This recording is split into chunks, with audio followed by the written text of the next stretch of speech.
All right now, prediction time. Tim May, we're going to start with you. How do you see this game going? Who wins and what's your score? Well, Adam's selling Max Clare. I'm buying. I think he's going to be huge in this game. I mean, he's the best tight end in this game. You haven't always been able to say that about Ohio State going into this game because Michigan's had a long line of big-time playmaking tight ends, but that will be a huge part of this. But if Jeremiah Smith is on the field, it makes a huge difference. If Cardinal Tate's also on the field, it puts Ohio State over the top. Ohio State has a lot of weapons, including that freshman running back, Bo Jackson, and the way that running game has come on.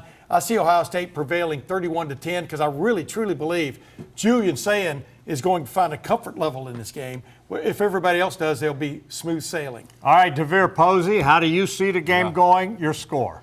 I'm going to piggyback off Tim and say this is Julian Sayin's Heisman moment. I'm going to take the Buckeyes 28-10. It's going to be a scrappy game, but I think we're able to move the ball downfield with his efficiency, his feet, his hips, his accuracy, being able to dink and dunk. Yeah, we might not have the best playmakers in the country, but we also have the best quarterback in the country. And for the first time in this rivalry since C.J. Stroud and Justin Fields' days, we have the best quarterback. And if he can have his moment, I think our defense will support him no matter what happens. He's going to take care of the football. He's been eerily good and eerily calm.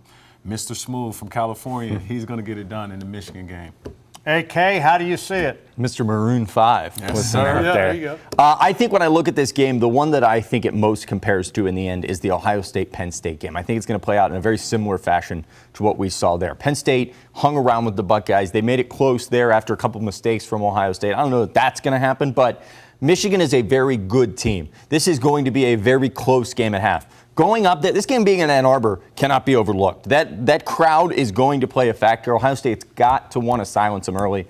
I think they go to the locker room. I think Ohio State's probably leading a little bit. And then in the second half, much like they did against Penn State, they open it up and they start pouring it on. Yep. I think Ohio State gets a late score to make it 31-17. And I think the Buckeyes, it's going to be a lot of celebrating on the flight home.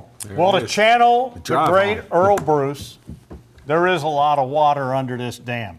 And this Ohio State football team has been on a slow burn, for a number of reasons. First of all, now they're hearing from all the supposed experts that said Arch Manning was going to win the Heisman, the supposed experts that said Texas was the best team in the country, the supposed experts that had Penn State at number 2, and Ohio State dispatched all of them, handled them.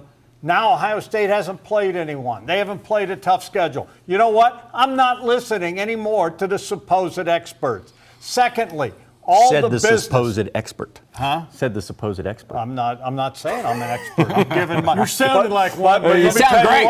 You're bringing the volume. We've been pretty right when it comes to Ohio State. Yes, we have. Second thing, let me tell you what. There is a lot of stuff that has taken place out of that team up north. That gentleman that works for Fox running his mouth and all that. Ohio State has filed it all away, and it's in the back of their minds. And you know what? Jim Tressel, Urban Meyer, Woody Hayes, they always said, you don't want to be that guy. You don't want to be the guy to put you up on the bulletin board. Well, guess what? They've done nothing up there but fuel Ohio State's fire. Ryan Day, born on third base. His football team's not mentally and physically tough and all that stuff. Guess what? I'm taking Ohio State to win 35-14. I think Matt Patricia is going to turn that defense loose. I think the defense is going to score in this game. I also think we're going to see a special teams play, either a punt or kick return. I think it's going to happen, and I think there's a reckoning coming to Ann Arbor. If we had a congregation, they'd be screaming, amen. Hey, I think it's coming, and it's time. And you know what? Let's play this game. I like Ohio State 35-14. All right, everybody take a deep breath. Wow, that was beautiful. Keep it on. You really don't like Dave Portnoy, do you?